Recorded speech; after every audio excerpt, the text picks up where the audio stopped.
Welcome to Tampa Home Talk with your host, native Tampa real estate girl, Katrina Madewell, a full-time, passionate, out-of-the-box thinker, love for home ownership kind of realtor with over 21 years of combined mortgage and real estate experience. Tune in every week at this time for expert advice on everything you need to know about home ownership, finance, maintaining great credit, building wealth, and making your everyday life better, and how you can be financially successful today and tomorrow. Remember, love where you live or let Katrina fix it. Now, here's your host of Tampa Home Talk, Katrina Madewell. Good afternoon. Thank you so much for joining us today for Tampa Home Talk. If it's your first time catching us, you can catch us here, same time, same network every week. And every week, we're on a couple hours a week, several different stations here and all over. The mission of our show here at Tampa Home Talk is to help you keep and maintain great credit, live within your means, and build wealth. And my team and I are passionate about it. We absolutely want to make sure you love where you live, or we will fix it. And in studio today, we have some amazing guests, and our title for today's show is What You Need to Know If You Ever Have to Sell Everything. So, for example, let's say you lose one of your parents, you lose a grandparent, and now you're the executor of the estate, or you're faced with having to figure out what you're going to do now with mom and dad's home, with grandma's home, and all the stuff in it. And I'm sure that my guests will talk about this a little bit more. It's been my experience that the older the generation, like the closer to the Depression era they ever lived in, the more stuff they have. So without further ado, I want to introduce our guest today with Legacy Estate Solutions. We have Bill Ryan. He's the COO. Welcome to the show. Thank you very much for having us here, Katrina. And we also have Jerry Perritt. He's the CEO. I'm here. And we have to share about your horoscope really quick because I don't want to forget that. I hope this goes well today because as a Libra, checked my horoscope this morning, and the first thing I saw was you're going to have trouble with the media today. We're not going to bring him any trouble, I promise. I hope not. Who knows what some of those other networks might stir up, but it won't be us. Good.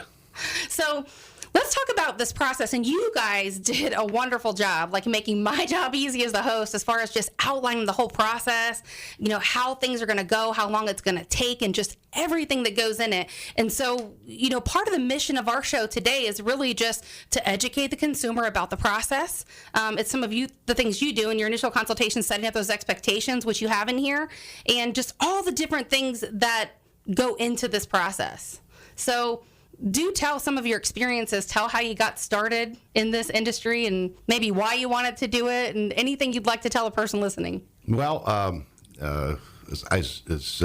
like to say that, I spent a lot of time in the investment business, 30 years running a firm in Chicago, and retired. And as CEO, I directed, quite a few employees. And I found out when I retired that my wife, as a housewife, directed the house. And so I was told pretty much, get out of the house. So spent the last couple of years investing in various businesses, and I've known Bill for a long time.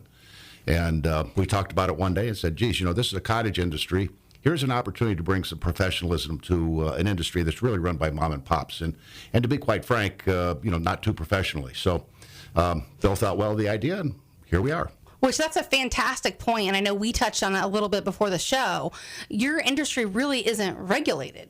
Not at all, and it's a very interesting industry in terms of who you're dealing with. I mean, it's as you mentioned, in many cases it's a traumatic experience that people have that say that I'm going to sell mom and dad's a hoard, if you will, that they've accumulated over a lifetime, and I'm used to seeing these things. It becomes a very traumatic, overwhelming experience, and one of the things that we try to do right from the beginning is to calm people down, try to allay their fears, and show them that there is an orderly process, and it isn't as traumatic as they think that it is going into it. Right. And I know we talked about this before the show too, and Bill, chime in at any point. But I was just thinking about this process because I still have my mom, and just going into her house yesterday and looking around and kind of thinking, oh my gosh. If she were to pass, I'm going to have to deal with all this on top of mourning, my mom. I can imagine it's something that people always want to deal with right away. No, they don't. At all. They don't. I mean, that's one of the things that we find is, people put it off. And It's because of the overwhelming nature of it, but also with the fact that there's a close kinship and tie with the items that are in the house. And actually, when you go to your mom's house and you look around, this is what you see, but what you don't see are what's in the closets, what's in the drawers, and it could be a very daunting experience. We've talked about some of the fun things that you might find in that experience, as we have with home inspections. Yes. Let's just say you wouldn't find those in every house. I would hope not, but maybe that's the new norm. But we won't go into that right now. That's for another show, like the Foxy Forum, right, Chris? Holy cow! So, Bill, by all means, chime in. Well, yeah, this is an awfully stressful period for anybody, especially when they've lost their mother and father, and they're the executor of the estate, and nothing ever seems to go right. It's just one problem piling up on another one. And like Jerry said, our main goal at this stage of the game is to assure the executor, the children, whatever, that we will take everything. We will do it all by ourselves. You don't have to participate. Don't bother cleaning out the house. We'll take care of all of that. If you so desire, we will also separate the papers that you're probably going to need from the refuse. Whatever needs to be done, we can handle it, and if there's a way that we can reduce the stress, we're going for it in a big way. I can see how long of a process that might be for the person that's emotionally involved with that. You get to something in the house that reminds you of your childhood and probably stop. And that's all you can do for the day. And I can imagine how long that would take. And we were talking about how the longer this process drags on, the more expensive the more money it costs the estate to hang on to it. Absolutely. All the mortgage payment, taxes, insurance, upkeep everything's going to of the accrue. home. And so getting it done as quickly as your emotions will allow you to do is critical if you're the executor to increasing the value of the estate. And so they got to move as fast as you possibly can. Yeah, as you know, Katrina, in many estates, it's the residence that's the biggest asset in the estate. Right. And so the faster that you can clean out the house, prepare it for sale, and unload the property. The sooner you get the biggest asset turned into cash. And not only that, when you have a vacant property that stays vacant for quite a while, it's open up to vandalism, right, to theft. Well, not to mention your insurance company is going to cancel your insurance if it's vacant. Right, and just general deterioration from non-use. So. Absolutely. Your industry is it's one like ours, right? Death, divorce, taxes, and the buying and selling of a property are the four most stressful things that people endure in a lifetime. Yeah, so uplifting, isn't it? It is what it is. So a lot of our job, not only is it, being experienced in the real estate realm, but it's really being able to hold people's hand and keep them calm and, guide them through that whole process. Yeah, it's not as though you're at JCPenney selling blouses. Right. It's not a luxury item that you can buy if you want to or not. That's correct. But it's, as I said, we really try to, get the job done as fast as possible. I know, from the whole process, from really looking at the contents of a residence or the estate prior to even signing a contract and trying to determine whether, is this really an estate sale? Is it a garage sale? Is it a yard sale? Or is it, heirs take what they want and let's donate the rest? That's an excellent point. And that's what I was thinking. When you guys go in, I imagine at this experience level and stage in the game, you kind of know, what has value, what doesn't, what's going to be valuable to the heirs, what isn't. No, that's for sure. And what's interesting, I think, though, is that when you're dealing with personal possessions, people put emotional values on them and attach a dollar value to the emotions. Dad and I used to watch sports, and he'd sit in that chair, and so that chair must be worth $500. Maybe you paid $1,000 for it, it's ragged, and scratched, and you're lucky to get, $50, $60 in an estate sale. And so trying to set the proper price that you want to, what the client has to understand is, yes, you're trying to raise money from the estate, but you're also trying to get rid of everything and bring this whole process to a close. So price things too high, they're going to be sitting around after the sale's over. Price them too low, and then you jeopardize the monetary value to the estate. Well, the sooner you can kind of close that chapter and open a new one, you kind of get that resolve, that comes with it. One of the biggest satisfactions that I have in the business is really seeing at the end of the sale the sense of relief that the client has. It's over, it's done. You can see the 900-pound gorilla jumping off their back, right? Yeah, absolutely. I think there's one thing I'd like to add to all of that.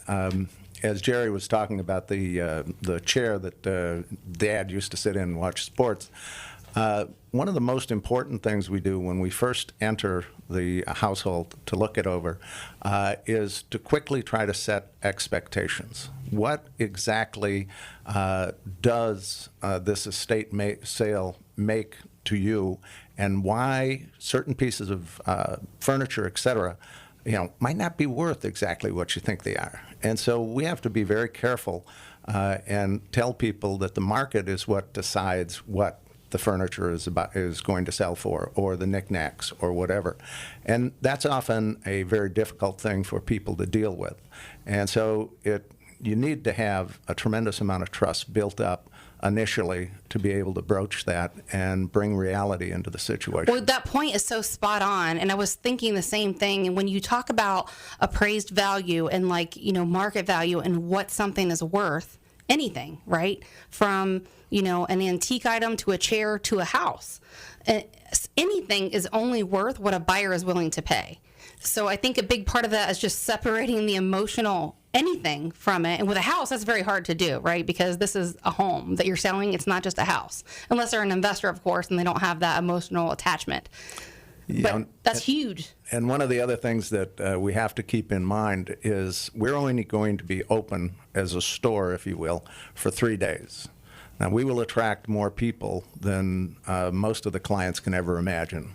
They line up outside for, 50 to 100 people is not unusual on Friday or Saturday morning.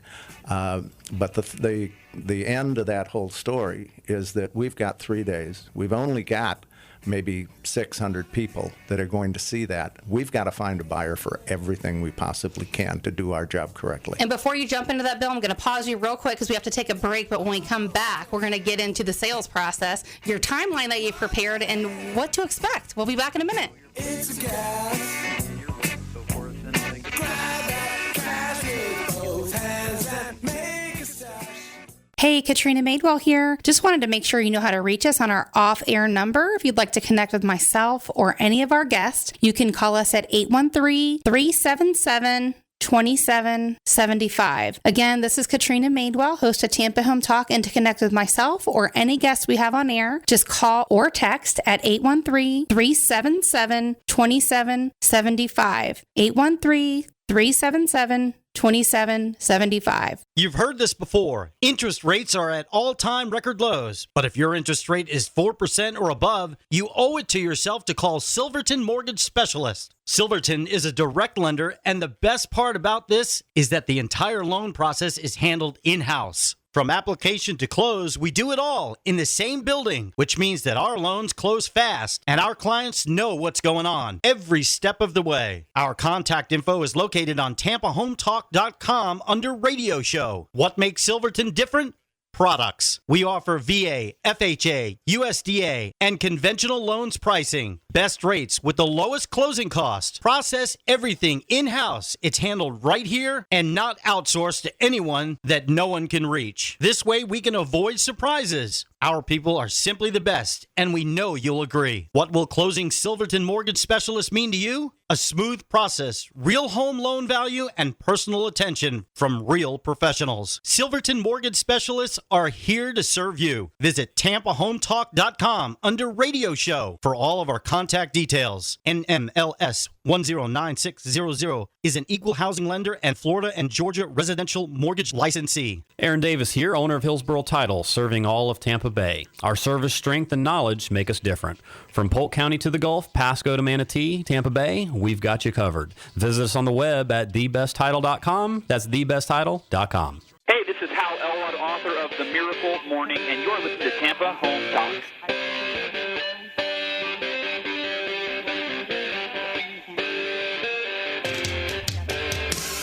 Welcome back. You're listening to Tampa Home Talk. Fantastic show today. If you missed any part of our show today with Legacy Estate Solutions, you're definitely going to want to check it out in its entirety. Just pop on over to tampahometalk.com, or you can find us on Facebook, Twitter, and across the web. All of our shows go to a podcast, and definitely listen to this whole thing, because we're talking about what you need to know if you ever have to sell absolutely everything from the furniture in the house to the house and beyond, and how to get through that daunting process. And Bill, you were talking a little bit about some of the things that go into it before we took a break, in the 3-day open sale type concept. But why don't you go through your timeline that you put together, like, how long something's going to take from beginning to end. So we'll start with, you're meeting me, I'm the client, and I have to sell my grandparents' house because, I don't want to keep it, and I can't bear to go through all of their things, and I don't want to do it. So you're meeting me, prepare me for this process. I'd be happy to. The first things we want to do is set proper expectations of what this is all going to be, including the process, the length of it. But maybe even more important than that is determining what is best for the client. And if the client has, like Jerry was mentioning, small items, maybe not so brand new items, and if it is a very low value, it's our job to find the perfect solution for that. And there's a lot of alternate solutions to an estate sale. And we can help with those, or we can just direct people to them. Let's say the estate only has 2 or 3 nice pieces of furniture that are saleable, and all the rest are not in so good shape. That isn't an estate sale. That's not going to work. However, we can help and go take the furniture, whatever particular items there are, and we can take them to one of our alternative sources, whether it be the consignment houses that we deal with on a regular basis, antique dealers, or even auctions. An estate sale is not for everybody.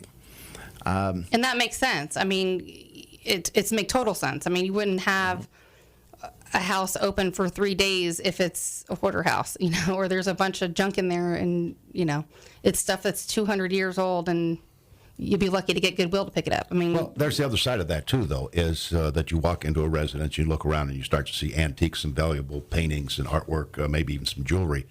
And so I like to refer to us more as an estate liquidator than an estate sale company. The estate sale kind of refers to the contents of the house in a 2-day or 3-day sale, whereas in estate liquidations, when we take a look at the items in the house, the higher value items probably could bring in more if they were placed with an alternative source. So we do deal with people like jewelers, art dealers, antique shops, consignment shops, national auction houses. Which that would make sense that you guys would find, guns, jewelry, cash, all kinds of different things, art, things of value. And which also I want to mention, you guys are not like everybody else. We mentioned it's a very unregulated industry, so your license, bond, insurance, all that stuff. Yes, and we do belong to a national association which has a code of ethics and a code of conduct that we have to adhere to maintain our relationship. What's the name of that organization? It's the American Association of Estate Liquidators. Okay. And there aren't very many of us in the state of Florida who are actually members of the association. I was surprised, but a mere handful. But as we mentioned before, this is a cottage industry. It is unregulated. All you have to do is put out a sign saying, we're estate sellers. And, give us a call and we'll sell your stuff. Yes. But we don't really look at it that way. We look at it as a process. We want to make sure that in their hour of need, people are taken care of and are taken care of in the proper way. Right. What they don't realize, and I think when you go through the process, and it's a rather lengthy process, Bill, I think, can elaborate on many of the steps, is that when you get down to fees, and the fees seem relatively high. I mean, they can range 30 to 40% of the value of the merchandise that's being sold, and people will blink twice when they say, well, "You're going to take that," and then you sit down and you say, "Okay, here's the process. Here's what we're going to do. Here's where we start. Here's what's going to happen at the end." And that's the thing. You look at what the lay person can do, and experience shows that a professional that does that all day, every day long is going to be able to yield a lot more selling those items than you could do it on your own because you have the connections. Yes. I mean, first of all, you have to market the sale. And we're not only our website, but we deal with other national websites. We'll post pictures, as many as 150 pictures of items that are in the house. We have a list of estate shoppers, several thousand email names. We'll do a blast to them. We do professional signage. We'll deal with the community newspapers, the Community Homeowners Association, and we make sure that enough people come out to the sale so that you're not selling items at rock bottom prices. And that makes sense. That makes complete sense. So how long does it take you guys to evaluate a property? Like when you first go there and you're checking it out and you're getting prepared, how long of a process is that? I'm sure the size of the home depends on that, but... Well, it all starts prior to signing the contract, of course. And a meeting like that usually takes about 2 hours to go through everything that we need to get people with their expectations all set. Then, of course, we sign the contract. We determine what date is best for the estate sale to be for that particular client, depending on their needs. But then we go back 12 days prior to that and start the first process. And so what we have, like 12 days prior to the sale, and let's say the sale is going to happen on we're going to have it on a Friday, Saturday, Sunday. And so 12 days prior to that is a Sunday. And during that Sunday, I personally go out to the estate and do a safety inspection. And the safety inspection is not only important for our employees, but it's important for the people that may be coming into the house to purchase the property. And while we do have a considerable insurance policy, we certainly don't want anybody to be hurt. Right. And so the number one thing I do is eliminate any of the hazards that might be there. And so what's a hazard? Yeah, give an example. I was thinking the same thing of what some of those hazards you might see, and that could pertain to the property or otherwise.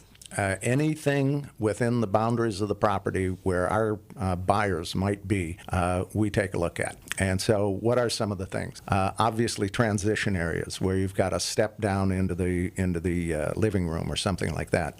How do we make sure that somebody that's busy looking at items is aware of the Doesn't fact go that boop, there's boop, boop, boop. yeah, and head over heels they can go. And so we're very careful about posting signs and drawing attention to these transition areas. We put tape, colorful tape, the orange tape, on the step itself, if you will.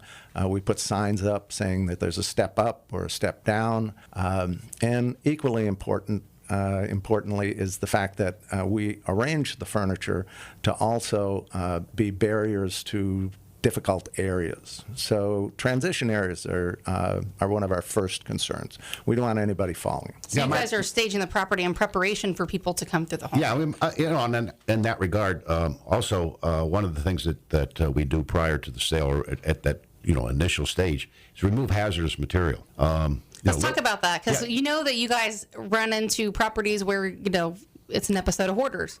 Oh, absolutely. I mean, if you look in the garage, for example, you're going to find perhaps paints, solvents. Yeah, everybody. I have paint in my garage. You guys probably do too, right? Gasoline. You don't know. You start going through things to see what's there, and the other item is go through the bathrooms, loaded with various medicines, and you can't just take them and flush them down the sink.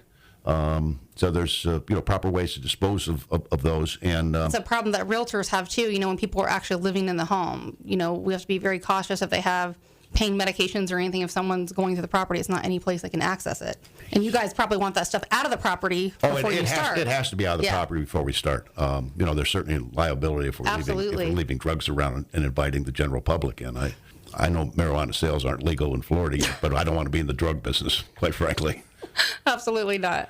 Yeah, so, and some other hazards you guys see, do you ever deal with bugs, roach infestation, open food, any craziness like that? Absolutely. There are some sales that we have to advise the client that the home has to be fumigated before they can have an estate sale, or if there's termites. That's what I was thinking. In the furniture, you can't sell that. Nope. So we're looking for a termite inspection to assure that the estate will not assume any liability with a piece of furniture that goes into somebody else's house that they find out has termites in it. So what's we one of gotta the be careful. craziest scenarios that you guys have ever walked in talking about hazardous substances? Just real quick, share a story. What's one of the wildest ones you've seen? Like where you had to have hazmat come out and clean it up. Well, speaking of hazmat, we're all trained with HazWOPER, which is the regulations that are used for getting rid of things like medicine, gasoline, paint, all the hazardous materials that we're going to see. So we're all trained in that. And so we can identify, and this is a very important phase of the operation, we identify that right up front and get it out of the property on that first day, that 12 days from the sale. And even when you get right down to it, the stuff like televisions that are not going to be saleable because they're not flat screen, big, I hate to tell you this to anybody that has ones, but big television sets that are 15, 20 inches deep do not sell. So they have to be disposed of correctly because that is hazardous material. And so those don't get thrown in the garbage. We have those transported to the proper place, along with disposal of let's say, paint thinners and paint. Now we can do some of the paint by putting paint thickener in it, and then we can put it in the garbage can. That's legal. But there's medicine. Yeah. There's things that we can't sell. For example, outside of antiques, firearms. That we're not licensed to sell, and we don't sell those, obviously, at an estate sale. We had one client that brought out his entire bar, his mother's entire bar, which filled up about half a bedroom. I'd like to have met his mom, but...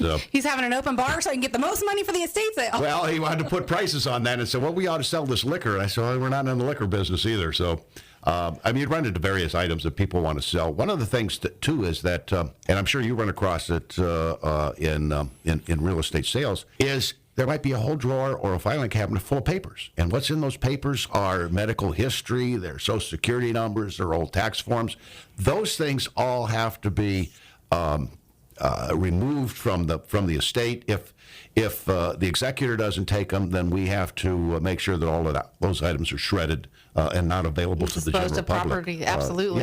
We're trying to liquidate the estate, not liquidate somebody's bank account by having somebody steal their identities. So that's roughly 12 days out. Then the next day. Well, the next day then would be the Monday. And on that Monday, we have to contact the Homeowners Association to make sure that, number one, estate sales are accepted in the area, that signage will be allowed to be placed out there. Ooh, this is a biggie. Parking. This is the first day, after the safety inspection. So I'm looking at Chris. We're going to have to take a quick break back there to my producer that keeps me on track. Thank you, Chris. Hold that thought. You're listening to Tampa Home Talk. We'll be back in just a minute with Bill and Jerry for Legacy Estate Solutions to talk about the second day of the estate sale.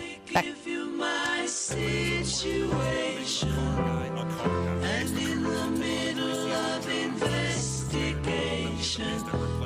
You're buying a house. Congratulations. So while you're worrying about the paperwork, leave the moving part to us. We're Woody & Sons Moving Company, a Florida licensed and insured mover, and we offer same-day written estimates. Plus, no sneaky mileage, stairs, or additional stop fees. All we ask is that you check out our great ratings on Google and Angie's List, then go to woodyandsons.com to learn more. Whether you need a full-service pack and move or some extra hands, at Woody & Sons Moving Company, we move you.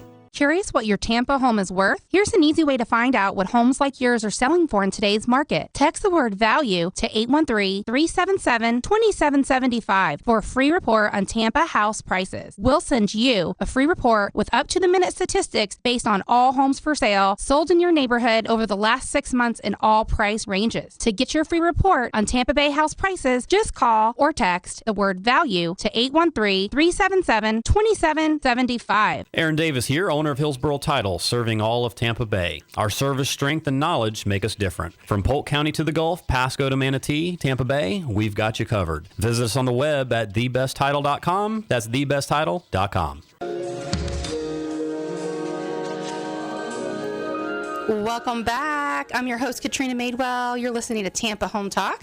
If you missed any part of our show today, we are talking about what you need to know if you ever have to sell a property and everything in it and how to go about that and what the process is.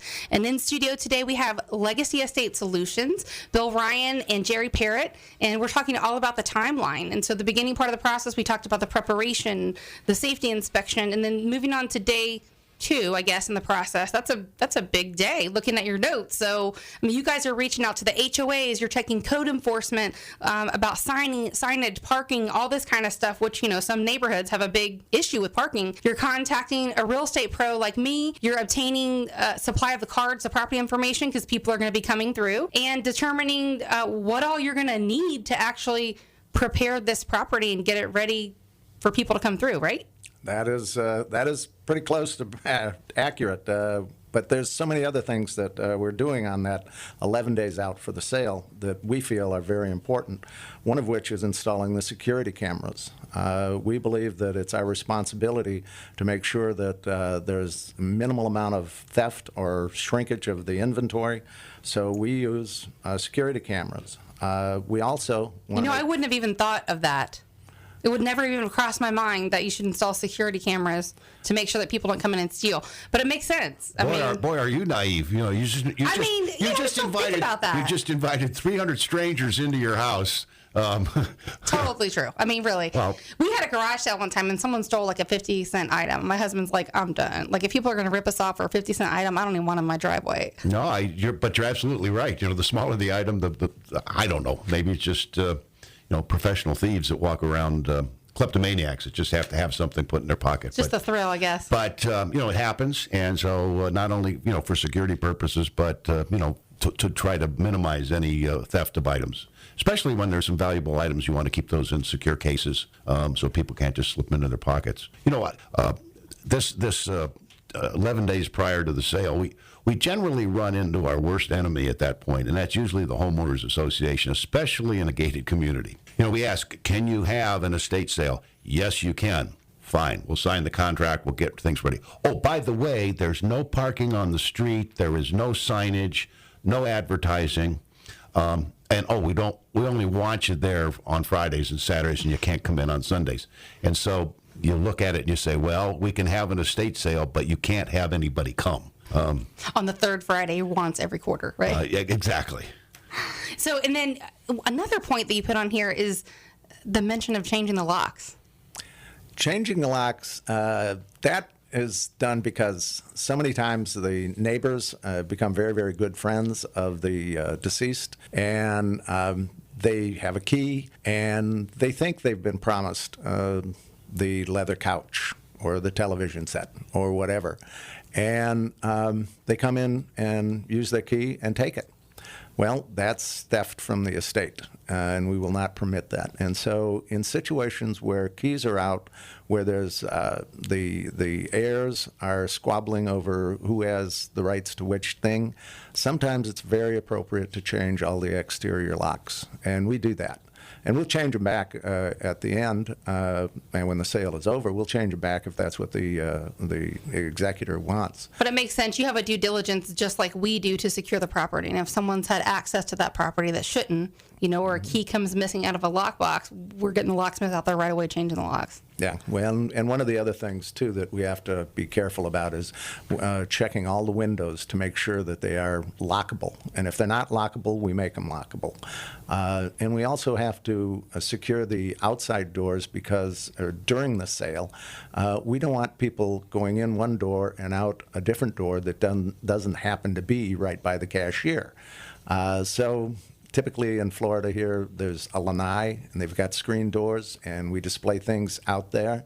And if people are walking around with a bag of items that they've selected and they can get out that screen door, we've done a disservice to the estate.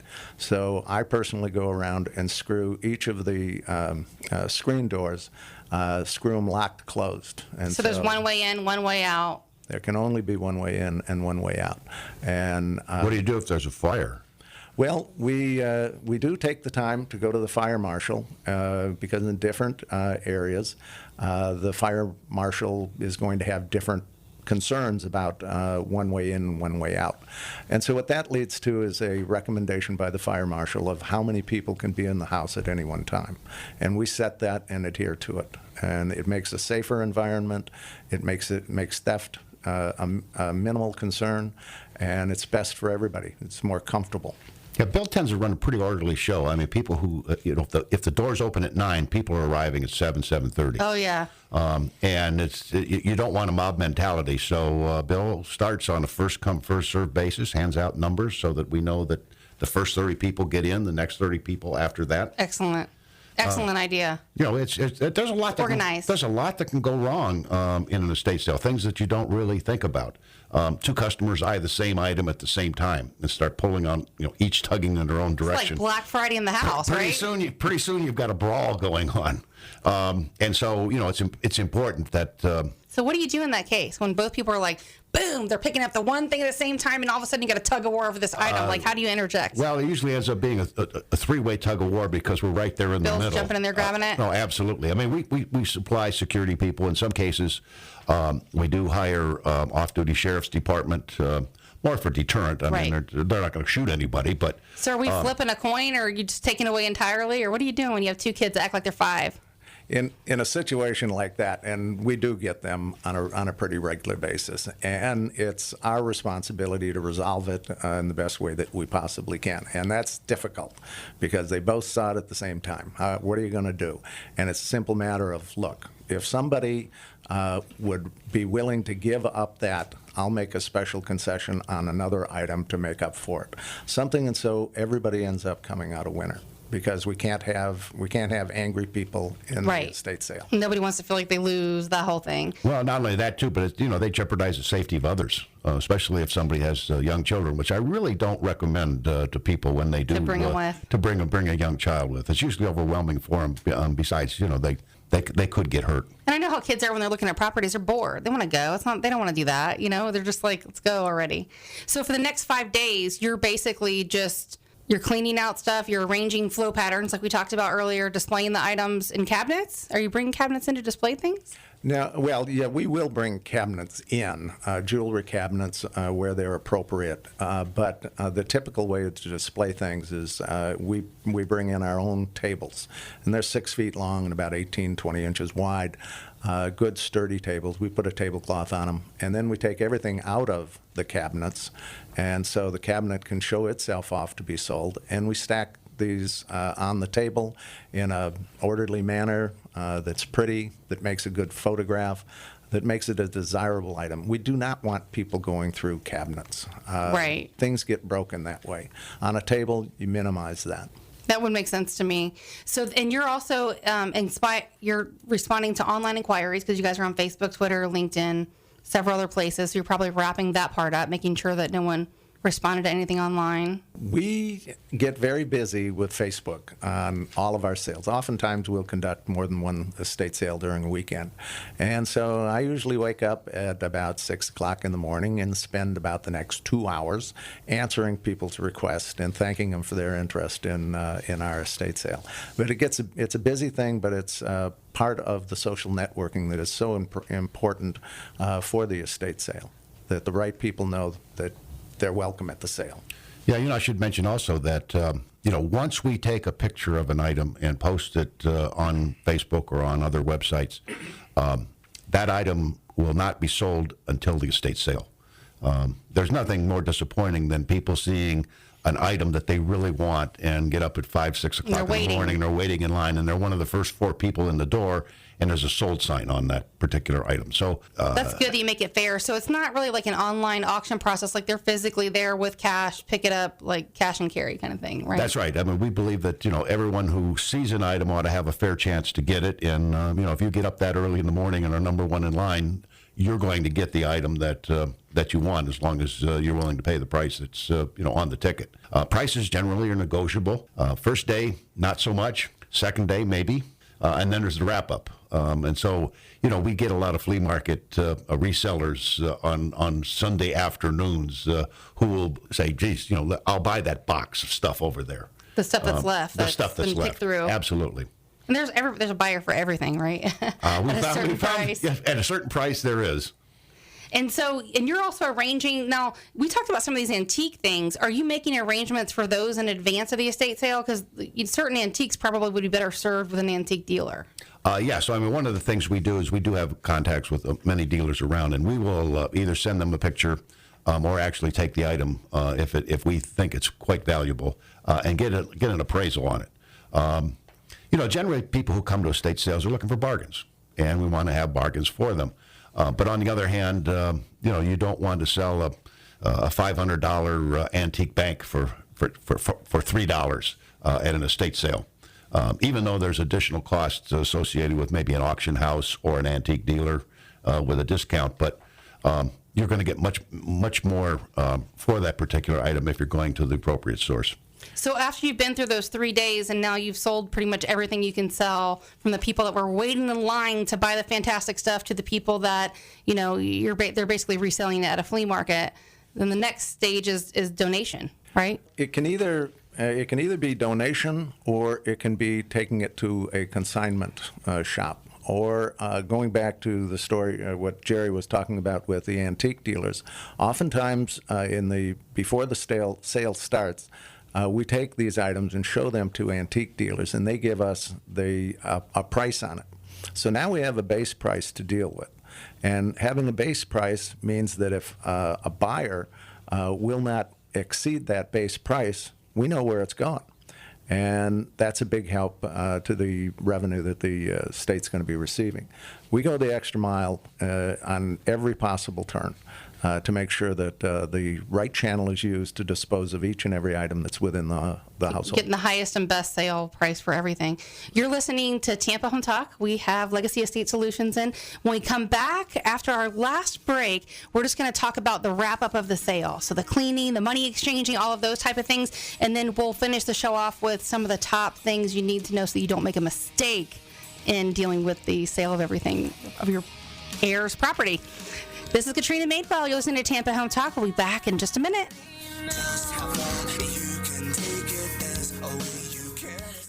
Ask me about an inside secret to save several hundreds of dollars on your annual homeowner's insurance premium. Text the word WIND, W-I-N-D, to 813-377-2775. Again, 813-377-2775. You're buying a house. Congratulations. So while you're worrying about the paperwork, leave the moving part to us. We're Woody & Sons Moving Company, a Florida licensed and insured mover, and we offer same-day written estimates. Plus, no sneaky mileage, stairs, or additional stop fees. All we ask is that you check out our great ratings on Google and Angie's List, then go to woodyandsons.com to learn more. Whether you need a full service pack and move or some extra hands, at Woody & Sons Moving Company, we move you.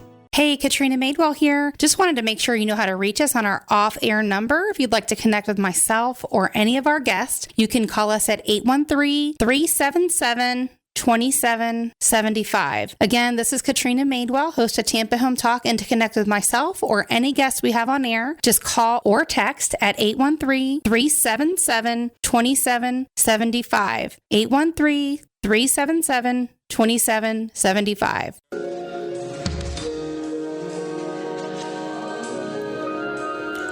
Welcome back. This is Katrina Madewell, and you're listening to Tampa Home Talk. If you're just catching us for the first time this week, do listen to the entire show. And if you missed any part of today's show, where we're in studio with Legacy Estate Solutions talking about what you need to know if you ever have to sell everything from the furniture inside the property to the house and beyond, and how that looks for an estate sale and if it's an estate sale. So if you missed any part of this and this show interests you, you are going to want to catch up the show in its entirety, and you can catch it at tampahometalk.com and search for our podcast. We're on Facebook and Twitter, where we'll post the links for the show. You can listen to the whole thing.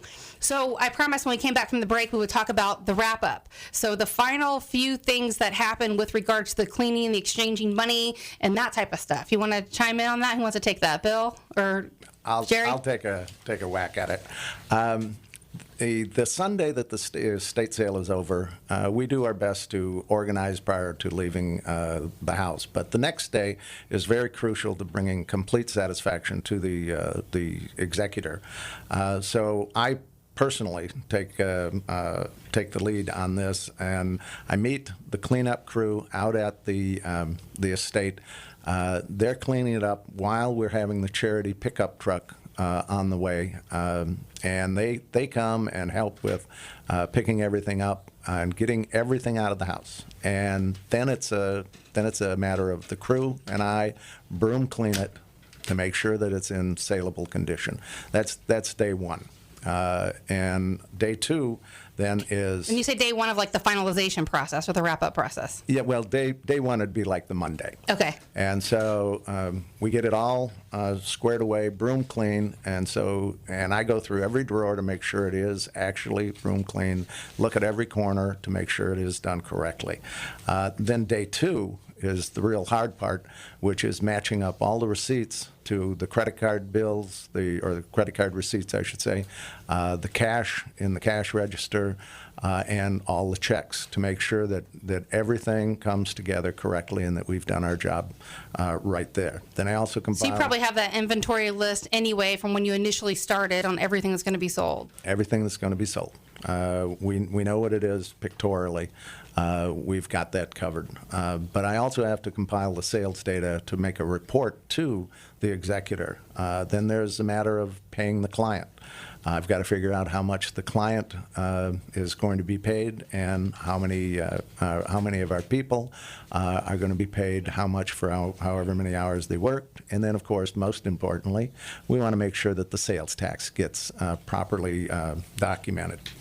Ooh, that's a big one. It's a big one. That can get a lot of companies in trouble. Uncle Sam wants his money. You can't forget about him. I'll make sure you don't. No. Or at least Rick Scott does anyway. Yeah. So then there's day three, which really is the finalization of the estate sale. Day three is typically going to be that Wednesday, and I meet with Jerry. We review all the data. He issues the payroll and clients' checks, and I mail them out to everybody on that Wednesday, if at all possible. Then I email the client with exactly what the report says, and I review the data personally over the phone with them, typically, to make sure that they understand what they're looking for. And that wraps it up for the sale, and usually we start working on a sale right after that. And that whole timeline's what, 2 weeks roughly? From beginning to end, it's a little over 2 weeks. Okay. We start on a Sunday and then end on a Wednesday, so it's 17 days. Makes sense. It's quite a process, and explaining it today. So you guys itemized a couple things before the show talking about what can go wrong, and we touched on some of these things during the show.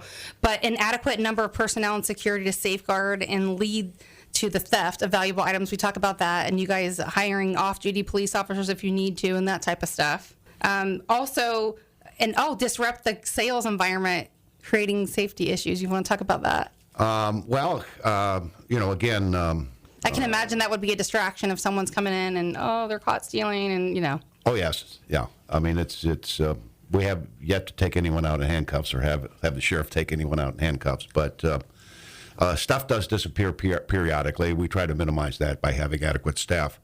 But, one of the biggest problems that we've seen in the industry, and probably one of the big motivations that, really made us go or drove us into this industry is the fact that overhanging all of this is a big potential conflict of interest between the estate liquidator and the client. Ooh, that's a good point. It is. I mean, it's we've seen situations, I know of situations that have happened where unscrupulous estate liquidators or estate sellers buy the high value items for themselves at very low prices so they can resell them later. And that's a big issue. I mean, it's the question is, whose interest is being served here? Is it the liquidator's interest or the client's interest? And we try to do our best to make sure that we're really operating in the client's interest. The hope is that, of course, that we make some money when the sale is finished. But, that again depends upon whether we're doing our job and doing our job correctly. Right. And then some of the things, too, and I love how you mentioned expectations in the beginning. I think that's huge. It's probably a very, very big thing that you start with, like the boundaries. What are your expectations of me and vice versa? Let me kind of fill you in on how this process is going to go. But you talk about things that the client also shouldn't do during this process. Yeah, one of the big things is, after the contract has been signed and after the details of the whole process have gone over, the one big thing is that some clients want to be there. They want to see you price the items. They want to be there at the sale to see what's selling. And that's a big no-no. Again, there's the emotional aspect that the client would bring to the sale. And secondly, we've had situations where a client did show up and went around remarking all the prices to higher prices because, this should sell for more than what it is. And you have to realize, what is it that's being sold? It's used, it's damaged, the seller has 3 days to liquidate it, not 6 months. And again, if you pay $1,000 for a piece of furniture, most likely the retail outlet has paid only $500 themselves. So they want to talk about wholesale value rather than retail. So that's a big one. And the fact that if the homeowner or the executor wants to be present, that can really wreck a sale. How so? Talk about that. Well, I mean, it's as I said, the biggest thing is if you quote a price on something and they start saying, oh, no, that should be a higher price. Or even more is like, I changed my mind. I really didn't want that sold anyway because that was, Dad's favorite piece or Mom's favorite piece of furniture. I'm not going to just give it away. Yes, and so all of a sudden they're undoing a sale that you put together in the first place. And you're talking about also removing the personal items, after they've signed the contract and you've had an agreement. Oh, that's a disaster for estate liquidators. You think that you've got a sale that's going to bring in X dollars and you go back to begin the whole process and you find out that half of the stuff that was there is gone. Which I imagine those things are outlined in your contract for good reason. They are, but what are you going to do in a case like that is basically try to break the contract and say, there's a certain amount. The upfront costs are pretty high to the liquidator. I mean, you've got a lot of labor involved, a lot of time involved, a lot of travel involved, and which that's an excellent point because you guys don't have upfront fees, right? You're contingent upon the sale. If a sale brings in $0, then our fee is $0. Ouchie. Yeah, one thing I'd like to chime in about, though, on having the executor of the family there during the setup and during the sale, is we are a very labor-intensive business. And usually the nicer the people are, the more they get in the way of our people that are trying to be efficient. We know this business pretty well, and we know that we have to move fast to make this good for everybody. And another person there that doesn't know the business is just making things terrible as far as controlling that labor cost. That's our biggest cost, labor. Absolutely. That's why you say sometimes we might make zero at the end of it because you have expenses you have to pay regardless of what sells or doesn't. We've actually had some sales where we came up negative. Oh, so do you get to build the estate or no? Absolutely not. But I usually yell at Bill about that. It's all Bill's fault. Always Bill's fault. He did it. He's wreaking havoc on the estate sale. That's, I guess, goes with the territory. We were talking about the client's customer, being there during the estate process, and it's very similar to, if we're staging their home for sale, right? Like we're using their items to kind of reposition the furniture and make it flow, because sometimes people put the furniture in the wrong places and it can make a room look awkward. Of course. So stagers, professional home stagers come in and prepare it, and experience shows that when you have your home staged, it's going to get you the highest price for the home in the least amount of time in the best offer soon, because time is money, right? So the home stager, Hal, that we use a lot, he was sharing on another show how he had this lady that worked from home and she wouldn't leave because she worked from home and didn't have an office to go to or anything. So then she basically was watching them take stuff out and rearrange things. And she said, or Hal said, I had to leave. That process was so upsetting for me, and I just couldn't be there because you guys were taking and rearranging stuff. And she said, I came back and I was like, relaxed. But to have the homeowners there, it's hard. And we've had it with, properties that we've sold, and it's way too many emotions. Yeah, and the client wants to be helpful in many cases, but they're really harming more than they are helping. Absolutely. You guys were such a gem to have in the studio today. Thank you so much for joining me for the show. We have Bill and Jerry with Legacy Estate Solutions. Thank you so much for joining me today. Well, thank you for having us on your show. Oh, what a great program. I had a lot of fun. Awesome. Well, you're listening to Tampa Home Talk. You can find us here same time, same place every week. I'm your host, Katrina Madewell. Unfortunately, for this week, we're out.